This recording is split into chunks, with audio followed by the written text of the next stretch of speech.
Hello everyone, मु सुमिता मो channel को आपण मानक बहुत बहुत स्वागत।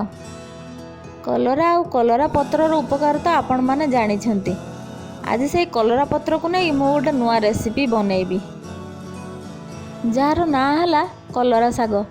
एई रेसिपीटी को हुए तो आपण माने बनौ न थाई पारंते, किंतु एबे निश्चय थरे बनै देखंतु। ए कलरा साग बनैबाटा मु संबलपुर आसी शिखिले, ताले आसंतु देखि नबा केमती बनैबा। मु एठी अल्प टिके कखारु नैची, मीडियम साइज रा आलू गोटे नैची, बैगण गोटे नैची, अल्प टिके बंधाकोबी नेबी। आपण चाहले खाली आलू बैगण देकी भाजी पारिबे। मु टिके कखारु ए सब टिके ऐड करछि। छुंगु मारिया पई 3-4 पाखुडा रसुण कंचा लंका नैची। देखंतु सब परिबा को मु भलो भाबे धोई काटी नैची। एबे कड़ाई गरम करि नेबा। कड़ाई गरम होगा पर सोरिष तेल पकईछि, सेतिरे एबे सब परिया पकई नेबा।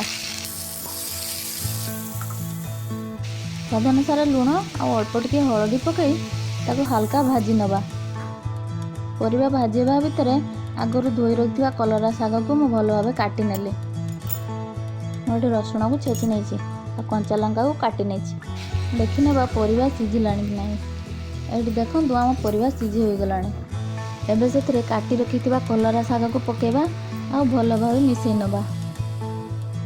अल्प सिझी गले ओल्हेई दबा, बेसी सिझेले बेसी पिता लागिबो। सेई कड़े रे सोरिष तेल गरम करनेले सेतिरे कंचा लंका आ रसुण पकेइछि भलो भाबे घांटी नेले। रसुण भाजी हो आसलाणी।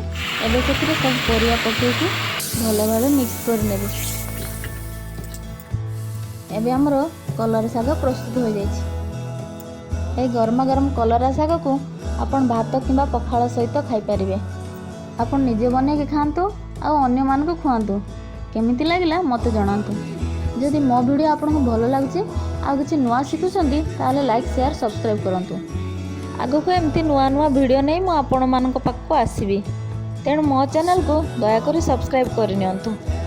रहिले धन्यवाद।